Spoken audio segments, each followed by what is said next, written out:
Meditemos por un momento la palabra, amén, a través de la oración. Dios, oramos, Señor, por este campo que está a nuestro alrededor, Dios. Gracias por levantarnos como un faro de luz en medio de las tinieblas, Señor, oh Dios. Dios, alrededor de la iglesia, alrededor de nuestras casas, alrededor de nuestras vidas, Señor, hay personas, hombres, mujeres, familias, niños, adolescentes, Señor, oh Dios, que esperan, Señor, oh Dios, el mensaje de Jesús el Cristo. Y te pedimos, Señor, que como iglesia podamos todos juntos llevar el mensaje a aquellos que tanto lo necesitan, Señor, oh Dios. Ayúdanos a vivir la vida de evangelista, centrados en el pacto, Señor, oh Dios, teniendo en cuenta, Señor, la misión que tú nos has dado, Señor, de ir por aquellos, Señor, que necesitan de ti. Ayúdanos no solo a hacer un movimiento de aceptación, Señor, sino hacer un movimiento de evangelismo bíblico para la región, Señor, donde se levanten discípulos absolutos que salven Soacha, Bogotá y Colombia, Señor. Que la iglesia, Señor, que ahora está en este nuevo paso, Señor, seamos guiados junto con tu Espíritu Santo para poder, Señor, llevar este evangelio hasta lo último en la tierra, como lo has prometido en Hechos 1:8. Oramos en el nombre de Jesús. Amén. Bien, hermanos, esta oración la hago con el siguiente mensaje, porque la evidencia de estar en el pacto es poder entender que toda nuestra vida debe estar centrada en él. Amén.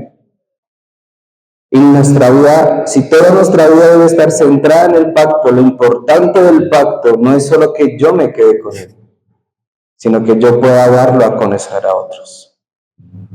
En este punto, hermanos, nosotros ya no debemos estar pensando o preocupados por nuestras cosas, por lo que nos hace falta, por lo que aún no tenemos, sino que nuestro plan, nuestro deseo es salvar a otros. Amén. Esa debe ser nuestra vida de pacto, nuestra vida como evangelistas. Y tiene que usted mirar al que está a su lado y tiene que entender que tenemos ahora una vida de evangelistas. El evangelista no es solamente aquel que hace una campaña y se para y ora y muchos se convierten. Eso es el movimiento solo de aceptación. Una verdadera vida de evangelista es levantar discípulos a donde yo vaya, a donde yo esté. Sea uno, sea dos, ahí estoy haciendo mi vida de evangelista. Y eso es lo que hoy Dios nos está mostrando a través del pasaje de Hechos, capítulo 13, del 1 al 4. Como Pablo y los demás hermanos están listos ¿para qué? Para hacer el movimiento de evangelismo bíblico. No solamente el movimiento de que acepten a Cristo, porque ahí estamos cayendo muchos nosotros en ese pequeño error, de que nos conformamos con que la gente acepte a Cristo, pero que no haya un movimiento de evangelismo, porque esa persona seguramente tendrá otras más a quien conectar, con quién más hablar. Entonces, nosotros como iglesia debemos tener una vida de evangelistas. ¿Amén? ¿Cuántos evangelistas hay aquí? Somos evangelistas. Ya eso no es una tarea de unos pocos, no es una tarea de unos, ¿sí? De un grupo, eso no es un programa, ¿sí? Como ustedes saben, nosotros trabajábamos de esa manera. El grupo de evangelismo. ¿Quién era el grupo de evangelismo? Los que se disfrazaban de payasos, títeres, porque era la única forma de conectar a la gente con un programa. Pero nosotros vemos la vida de Pablo. Y Pablo hizo el movimiento de evangelismo bíblico sin la necesidad de ¿qué? De un programa, sino guiado por la obra del Espíritu Santo.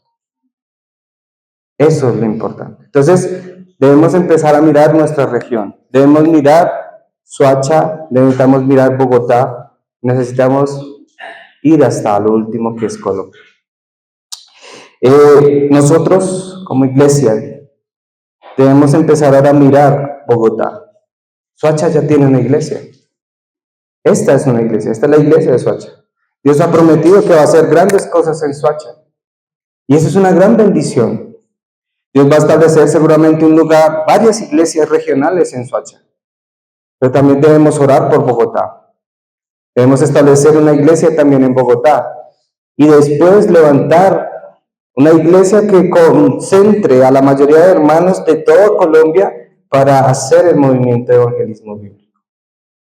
Entonces tenemos una gran tarea. Somos pioneros. Somos la punta de lanza que Dios ha puesto para Colombia. Si nosotros no nos vemos así, si seguimos centrados en nuestras propias cosas, entonces vamos a perder lo que Dios tiene para nosotros como iglesia. Es tiempo de despojarnos de esas cosas. De verdad, hoy los animo, los exhorto en el Señor a dejar de estar siempre pensando en lo que nos hace falta. Porque en Cristo estamos completos y Él conoce cada una de nuestras necesidades. Y no porque lo diga yo, sino porque la palabra misma lo dice. Amén. Entonces, al despojarnos de esas cosas, podemos estar centrados completamente en el pacto. Centrados en Cristo, centrados en lo que Él desea. Amén. Entonces, con esa misma debemos ordenar la palabra correctamente en nuestra vida. Amén. Debemos ordenar correctamente la palabra. La palabra de Dios no es, hermanos, nuestra galleta china. Que cuando estamos en dificultades, abrimos rápidamente a ver qué me sale. Porque a veces utilizamos la palabra del Señor de esa manera. A ver, ¿qué versículo hoy Dios me va a decir? Eso no es la palabra del Señor. Yo tengo que ordenar correctamente toda la palabra de Dios, no solo una parte. Porque a veces solamente se ordena la palabra de Dios y se fragmenta. No, la palabra es una sola. Porque al ordenar la palabra de esa manera, será nuestra torre y nuestro faro de luz. Podremos quebrantar las tinieblas. Pero si no la ordenamos, entonces seguiremos pensando que aún nos hace falta algo. Y a nosotros no nos hace falta nada. Eso es lo que cree el mundo que nos hace falta. Pero todo lo tenemos en Cristo Jesús. Al tener ese faro de luz podemos ver entonces con totalidad la palabra de Dios, al ordenarla correctamente.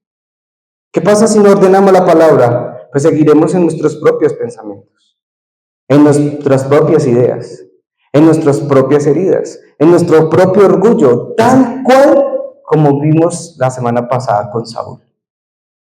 Que él, aun cuando profetizó, aun cuando fue ungido como rey, su orgullo y su miedo eran lo que lo gobernaba. No era Dios, no era el Espíritu Santo, era su orgullo, era su miedo a perder el trono. Cosas que perdió, ¿o no? Perdió el trono, perdió el linaje. Entonces, ¿quién asume ahora ese reinado? David. Cuando perdemos el pacto, cuando no tenemos ordenada la palabra del Señor y no la vemos en su totalidad, entonces nuestra vida de fe se hace cada vez más difícil. Orar nos cuesta, leer la palabra nos cuesta, venir al culto nos cuesta. Se nos hace complicado, nos duele hacer las cosas. ¿Por qué? Porque nos hace falta eso. Y al ser nuestra vida de fe difícil, pues no podemos tener evidencia del pacto en nuestras vidas. No podemos tener una evidencia. ¿Cuál será entonces nuestra evidencia? La queja, como el pueblo de Israel. El pueblo de Israel nunca entendió la evidencia de tener el pacto. ¿Cuál era la evidencia? Los sacó por medio de 10 plagas. Les abrió el mar rojo. Los alimentó y los cuidó por 40 años. Nunca les faltó el vestido, nunca les faltó el calzado, porque el Señor se los renovaba. Era increíble ver esa bendición de parte del Señor. Pero aún así el pueblo de Israel, ¿qué hacía? Se quejaba. No entendían el pacto. El pacto es que vivimos bajo Emmanuel, Dios con nosotros. Y eso era lo que vivía el pueblo de Israel. Pero nunca lo entendieron, aun cuando el Señor hacía grandes maravillas en medio de ellos. Y a veces nosotros nunca entendemos el pacto cuando Dios hace muchas cosas.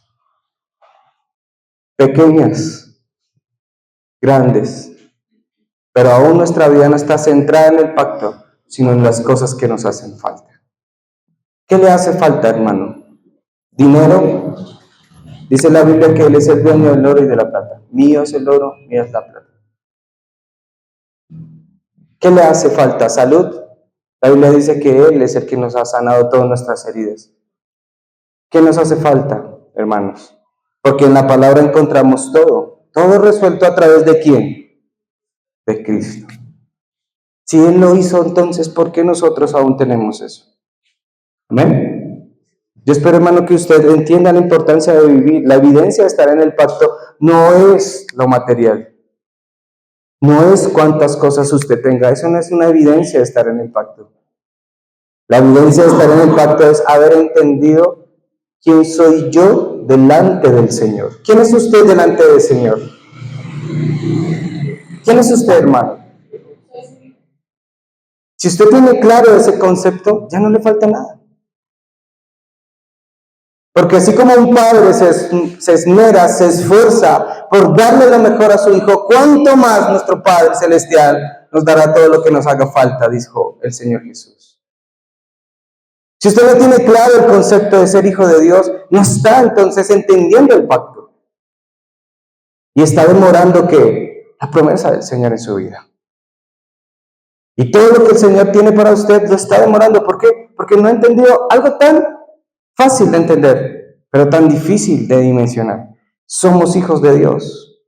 Y muchos afuera lo afirman, muchos creyentes, sí, ellos, sí, pero mire cómo estoy. Pues no eres un hijo de Dios. Te quejas mucho.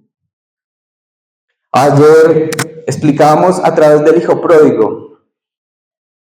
Y yo decía, Señor, que es increíble poder conectar toda la palabra con el pacto. El hijo pródigo es la clara evidencia de un creyente que nunca entendió la ventaja de estar con su papá. Y le dice, dame todo lo que me corresponde. Y se va, ese es el yo. Dame todo lo que yo quiero. Ese es el yo. Yo quiero que me des mi herencia, el yo a flor de piel. Génesis 3.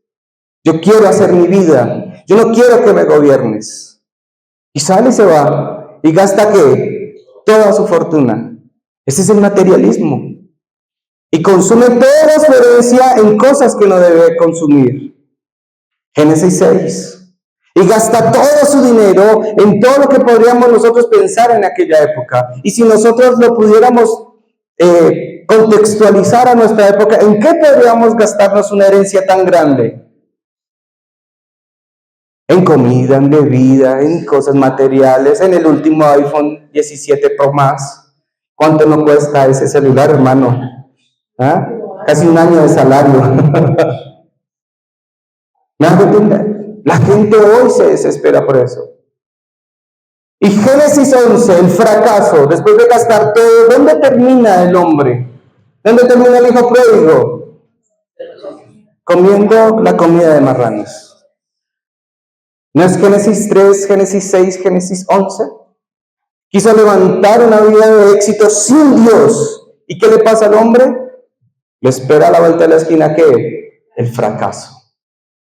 Él no tuvo el pacto. ¿Qué le toca hacer? Voy a volver a la casa de mi padre. Voy a decirle que me perdone. Voy a decirle que me deje como uno de sus jornaleros. Y aún así, vuelve la gracia de Dios. Mi hijo no será igual que uno de mis jornaleros. Le voy a poner un anillo, le voy a cambiar sus ropas, sacrificaremos y ahora disfrute. Yo creo que a veces nos toca experimentar la vida del hijo pródigo para entender la vida del evangelista. Hasta que no fracasamos, no entendemos que es mejor estar ¿con quién? Con Dios. Hasta que no entendemos el fracaso, entonces, sí, necesito volver al pacto. Hermano, no es necesario llegar a eso. Para eso la Biblia ya está ahí, ya nos dio un ejemplo claro. No es necesario repetirlo. ¿Amén? Entonces nuestra vida de evangelista es eso. Ya usted no tiene que estar en Génesis 3, 6 y 11. Es disfrutar del pacto, disfrutar de que Jesús es Cristo y que todas nuestras cosas están en las manos de Él y que Él suplirá todo lo que nos haga falta conforme a las riquezas de gloria en Cristo Jesús. Dice la Escritura. Amén. Entonces, nuestra vida de fe tiene que cambiar a partir de hoy, de este domingo. Sus ojos tienen que cambiar. Sus ojos tienen que ahora mirar a dónde. El campo, la gente afuera. Sus ojos tienen que hoy salir mirando al perdido. Si no es así, seguiremos siendo como el hijo pródigo, pidiéndole al Señor la herencia cuando no es necesario. Viva con Dios. Para eso tenemos la bendición de ¿qué? De Emmanuel. Amén. Muy bien. Entonces voy directamente al primer punto de este mensaje. Tenemos que ver la palabra en su totalidad. Tenemos que ver la palabra de Dios. La palabra de Dios en su totalidad.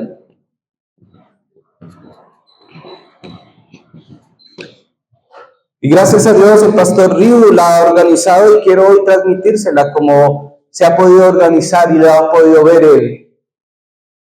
Y al poder verla como él la ve, entonces vamos a estar en la misma línea.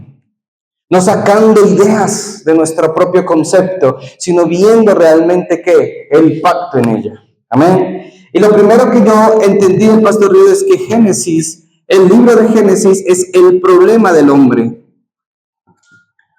Es ese problema que el hombre fue separado de Dios. Usted tiene que entenderlo de esa manera. No es el inicio de las cosas, es el problema que el hombre hoy está ¿qué? Separado de Dios. Ahí está donde está el problema. Usted no tiene que explicar si es el Big Bang, si es por algo así científico. Usted no tiene que explicar esas cosas. Dios puso el libro de Génesis para explicar que un problema fundamental. El hombre se separó de Dios, por eso está en fracaso todos los días. Amén. El libro de Génesis no es para explicar ni debatir si Dios creó o no creó en 7 o en 1000 años el universo. O si creó en 7 días todas las cosas que nosotros hoy vemos. El libro de Génesis nos muestra un problema espiritual. El hombre separado de Dios. Y cuando el hombre se separa de Dios, vive una vida completamente de fracaso. Una vida completamente de dolor, de sufrimiento, de esclavitud. ¿Por medio de quién? Por medio de Satanás. Ese que gobierna su vida. El libro de Éxodo, entonces, nos muestra cómo salir. ¿Pero salir de qué? De la oscuridad. Es salir de esa oscuridad en la que estábamos nosotros. Es salir de Egipto. Es salir de esa oscuridad en la que nosotros no podíamos entender por qué sufríamos. Ese es el libro de Éxodo. Y al reorganizarlo de esa manera, entonces cada vez que usted lo lea va a entender que el Señor nos sacó ¿de qué? Nos sacó de una oscuridad. Es salir de esa oscuridad, es salir de ese oprobio, es salir de aquellos que gobernaban nuestra vida y nuestro corazón, el mundo y Satanás. El libro de Levítico, entonces, ¿qué nos va a mostrar? El libro de Levítico nos va a mostrar la oración verdadera. Esa oración verdadera. Esa oración como sacerdotes delante del Señor, es conocer la oración y entender que en esa oración encontramos que la fuerza de parte del Señor. En el libro de Números, si voy muy rápido, hermano, me avisan. Amén. En el libro de Números vamos a encontrar la misión de los salvos, la misión de aquellos que fuimos rescatados por Cristo. Esa misión de que Dios nos ha dado de qué? De ir y proclamar el Evangelio. En el libro de Números encontramos esa misión y entendemos la misión, comprendemos a que el Señor nos ha llamado. Y en el libro del Deuteronomio vemos cómo debemos grabar. ¿Grabar qué? La palabra de Dios. Es grabar el Evangelio.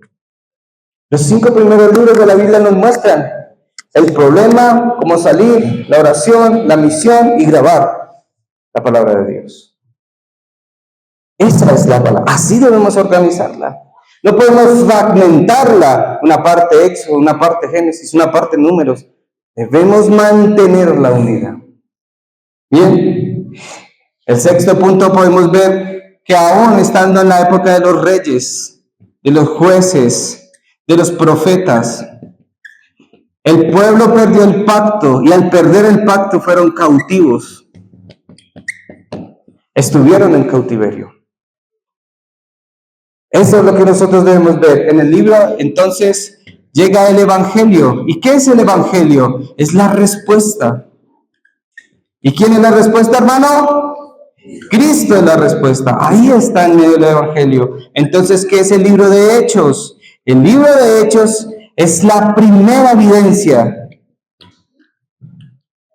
Y entonces las cartas paulinas y las cartas universales, todas las cartas son la evidencia del evangelismo.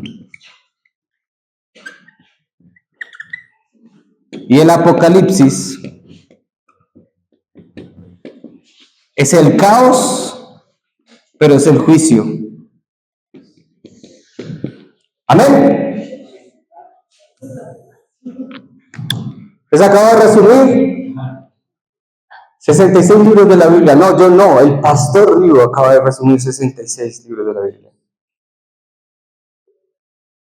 Si usted lee Apocalipsis y siente miedo, hermano, créame que entonces no tiene el pacto.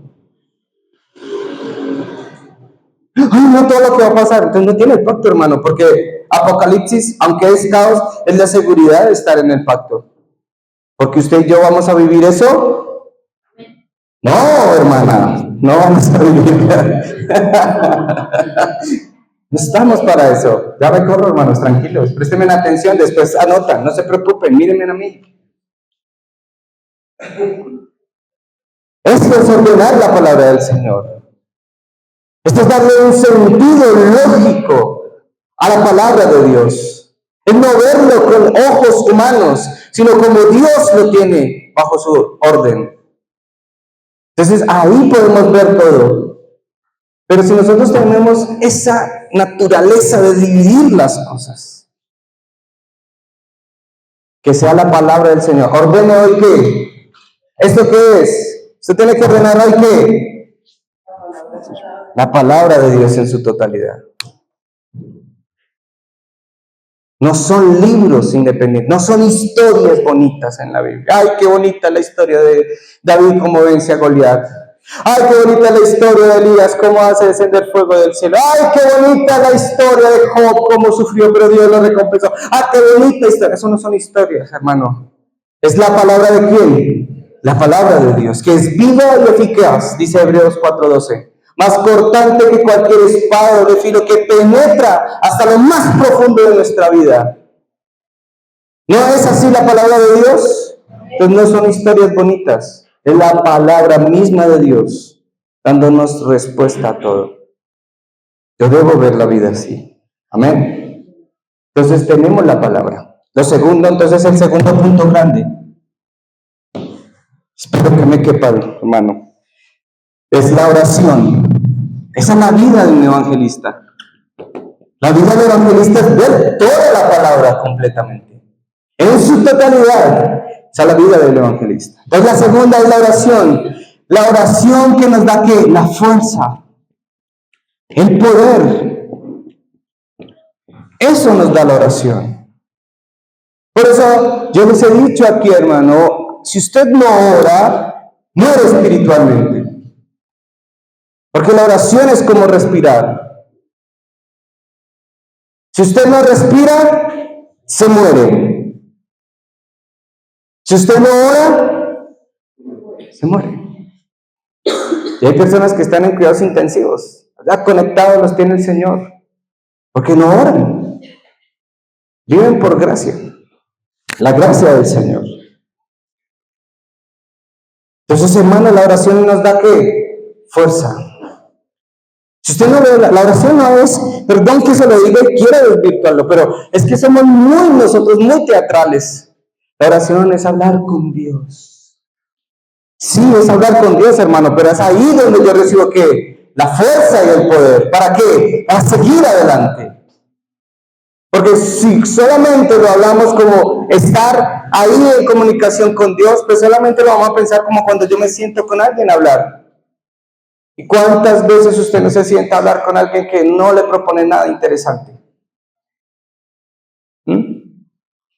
¿Cuántas veces usted no se ha sentado a hablar con alguien y habla cosas que uno dice, ay, Dios mío, qué momento se va para la casa?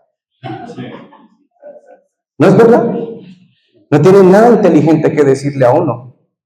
Y uno dice, bueno, gracias. ¿Y usted cuánto perdió ahí? 1 hora, 2 horas, en una conversación que usted dice, no, esto no tiene sentido. Entonces no solamente es hablar con Dios, es buscar ¿qué? La fuerza y el poder. Y eso lo habló ¿quién? El Señor Jesucristo. Nos dio esa fuerza. Jesús, en su vida ministerial, en su ministerio, antes de ir a la cruz, Él habló necesariamente de esa fuerza y de ese poder. Él dijo, yo me tengo que ir, pero ¿qué va a pasar? Les voy a enviar a alguien. ¿A quién? Al Consolador.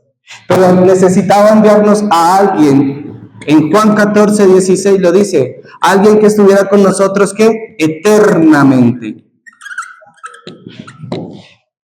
El Señor Jesús habló del Espíritu Santo en Juan 14:16 diciendo, necesitan a alguien que esté con ustedes eternamente. Mi Espíritu estará con ustedes eternamente. En Juan 14:26, el Señor Jesucristo les dijo que necesitaban un consolador, alguien que les enseñara y les recordara todas las cosas que Él les pronunció. Entonces ahí entendemos la importancia. Y en Juan 16:13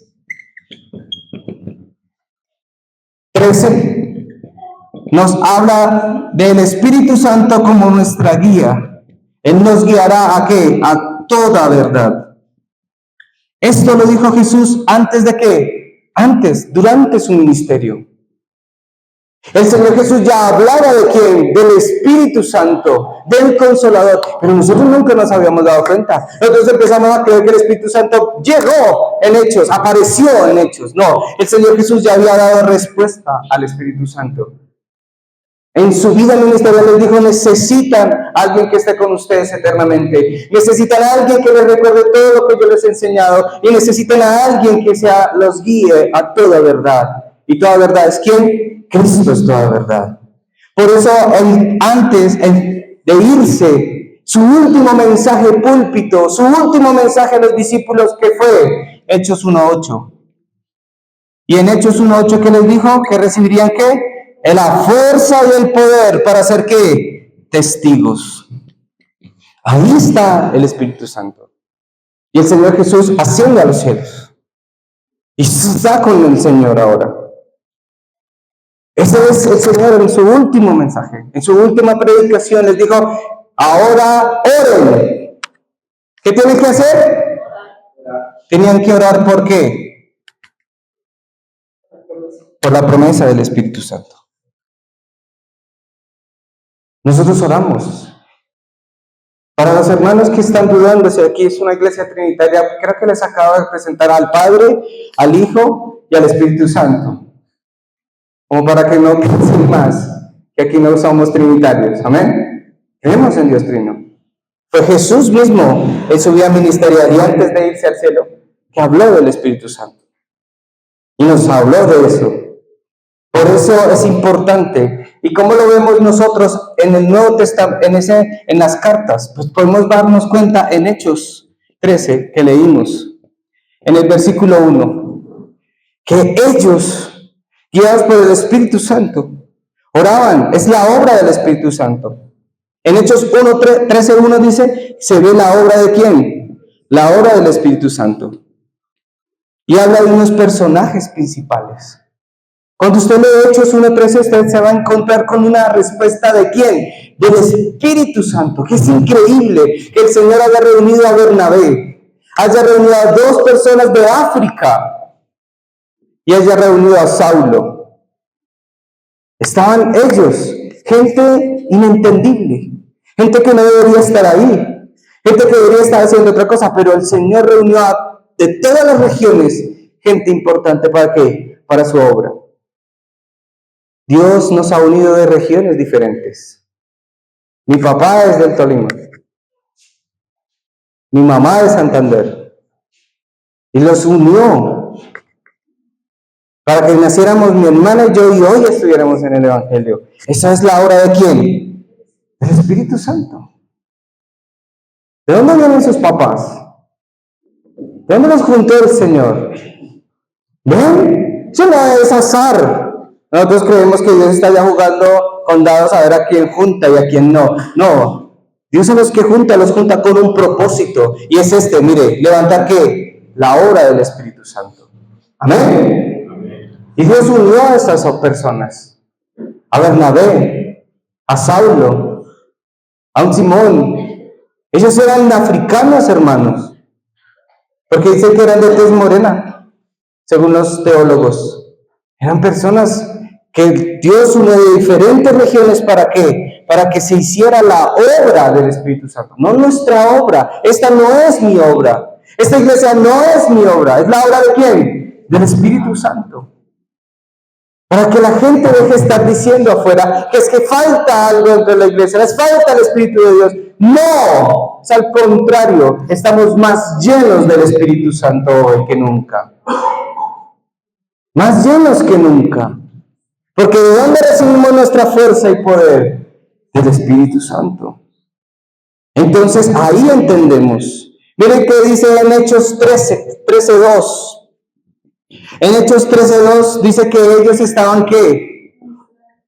Orando, ayunando, para recibir ¿qué? La guía del Espíritu Santo.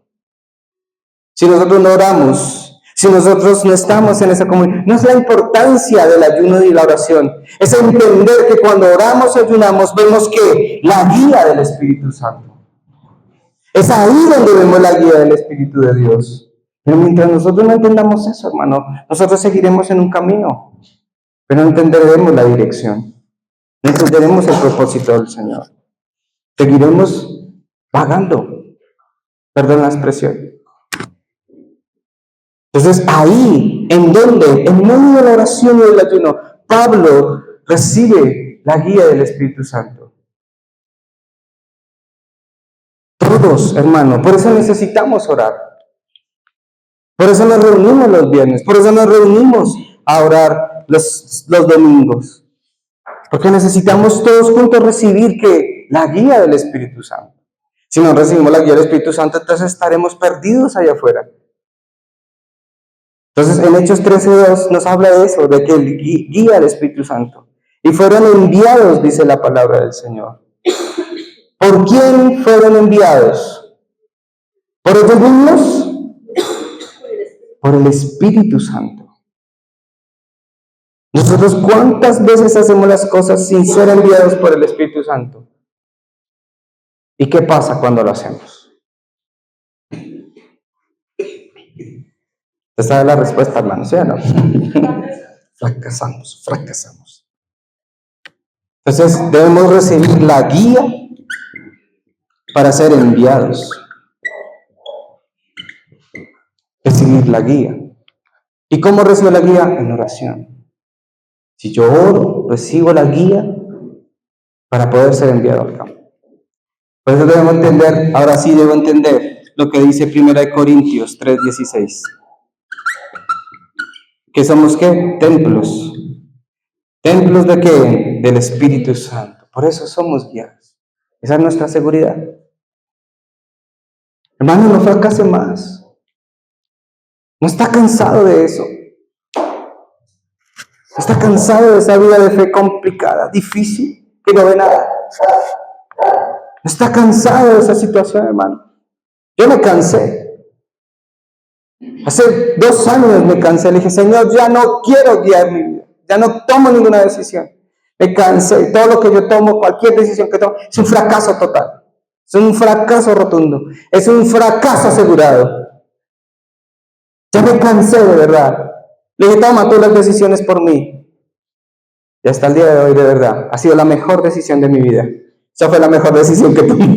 La única decisión que tomé fue dejarle todo en las manos del Señor. Y hasta el día de hoy, nada es un fracaso en mi vida. Esa es la evidencia de tener el pacto. No porque tenga mucho hoy. ¿Sí?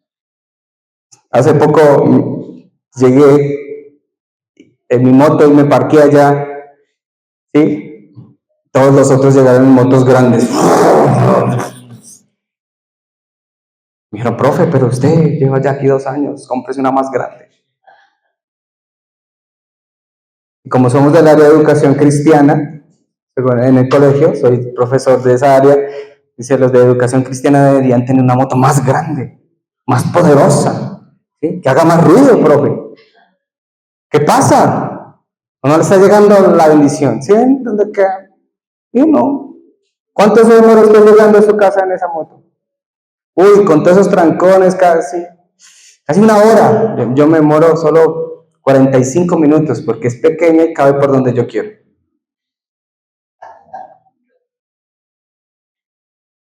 Así que, hermanos, sigue disfrutando usted de su hora mientras llega a la casa, mientras yo llego más rápido a la mía. Y sí, usted de estos le va a mostrar la foto de cómo se ve mi moto chiquita en medio de semejantes tanques allá, todos puestos. No pienso cambiar de moto, hermano. De hecho, necesito ahorita mandarla a dejar perfecta, ¿sí? No quiero. Eso no demuestra que tengo el pacto. Eso demuestra que solo tengo un poder adquisitivo, no más. Hay gente que compra muchas cosas mucho más costosas. Yo hace poco me di cuenta en un video que los árabes mandan a pintar los carros con oro. Y me dice, wow, pues ya no saben qué hacer con tanta plata. Ya no saben qué hacer con tanta riqueza que, píntame ese carro. ¿Qué color quiere? No, póngale oro más bien. Y le ponen oro encima. Carros de último, ¿sí? Y después hay un cementerio al lado de Dubái, que como el polvo y el clima dañan y deterioran muy rápido los carros. Ellos tienen que cambiar de carros cada 2 años, ¿sí? Y allá se ven Lamborghinis, BMW, Audis, de 1 año, 2 años comprados, allá, en el desierto comiéndose la sal, el óxido, ¿ven? Entonces, hermano, aquí en Colombia cambiamos el parque automotor cada 10 años, cada 15 años se cambia el parque automotor, ¿sí? Entonces ya casi no ve Renaults 4, 5, 6, 12, eso ya casi no se ve. Tengo una tía que tiene un Renault 12, hermano, 14 creo que es. ¿Y cuánto nos sufren, sí o no, Sara? Con el carrito. Sufren con ese carro. Ven, hermano, no es eso. Conclusión de esta mañana, hermanos. Voy a poner aquí que tenga espacio. ¿Cuál es la conclusión? La conclusión de hoy es: 1. Debo enfocarme en la oración. Uy, perdón la letra, hermanos, pero es que acá a esta altura, sí. Tengo que enfocarme en la oración. 2. Debo recibir la guía del Espíritu Santo, no mi guía. Por eso debo ver la palabra en su totalidad, comprenderla. Amén. Y último, debo triplicar mi fe. ¿Por qué debo triplicar mi fe? Para que nada me engañe. Porque yo tengo una tarea importante y hoy la tarea no es solo mía. El viernes me reuní con el pastor Juan. Alex, tienes una tarea. Yo hoy les digo, ustedes ahora tienen la tarea, no solo yo. Y no solo yo voy a hacer tareas porque la tarea es de todos, amén. Entonces, usted tiene hoy una tarea, amén. Sale hoy con una tarea. ¿Cuál es su tarea? Triplicar su fe porque necesitamos ver Soacha. Necesitamos ver ¿qué? Bogotá y Colombia. Bogotá, Soacha y debemos triplicar nuestra fe para ver Bogotá, Soacha y Colombia. Es decir, que el Espíritu Santo está ¿qué? Está en mí para conquistar este campo.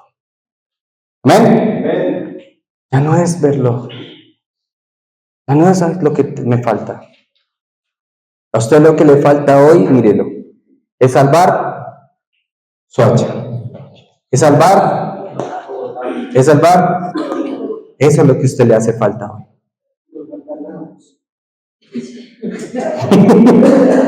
Eso le hace falta. Casi nada, ¿no? Entonces debemos salvar Bogotá, Soacha. Soacha, Bogotá y Colombia. Por eso necesitamos. Entonces tiene que usted dejar a un lado sus cosas. Déjelas ya. No sea cansón. Que me falta, que me falta, que me falta. La próxima que le diga, hermano, entonces vuelva al pacto. Porque no tiene que a partir de hoy, 2 de noviembre del 2025, tiene que empezar a ver que la evidencia del pacto en su vida, amén. ¿Y cuál es esa evidencia? Que usted está lleno del Espíritu Santo y que guiado por él va a salvar ¿qué? Soacha, Bogotá y Colombia. Y Dios nos va a dar todo. La salud, el dinero, todo lo que nos haga falta para salvarlo. ¿Usted cree que solo nos vamos a quedar con esta iglesia? No, hermano, necesitamos levantar iglesias por donde sea necesario. Pastor Juan decía, para que Beilita y Lady también lo tengan de tarea, decía, Soacha, allá donde Beila, ahí hay que abrir una iglesia regional. Claro que sí, pastor. Amén. Tenemos que abrir una iglesia en donde, en Ciudad Verde. Y los de la Ciudad Verde, ¿cuánto no les cuesta llegar a ustedes acá? Que levantar Ciudad Verde. Allá donde está Brian, donde está Gio, allá necesitamos que otra iglesia regional. Necesitamos levantar el RUTC, necesitamos muchas cosas, pero necesitamos recibir ¿qué? La guía del Espíritu Santo. No que yo no lo pueda hacer con mis fuerzas. Pero si oramos, seremos guiados. Amén. Entonces, ¿cuál es su tarea? Orar. No es encontrarse a la gente por encontrársela. No, es que imagínense, me encontré a un amigo de hace años. ¿Y qué? No, pues hablábamos de todo lo del pasado, cómo reíamos, ja. Y se fue para la casa y yo para la mía. Y se va para el infierno. Porque no le dio camino de salvación. Porque para eso son los encuentros. Entonces perdemos ahí la guía del Señor por cosas innecesarias. Amén. Recibamos todos juntos la guía del Espíritu Santo en esta mañana. Entonces vamos a orar al Señor en esta mañana. Amén. Invito a que me ayuden por favor con el pie. Cierre sus ojos, por favor.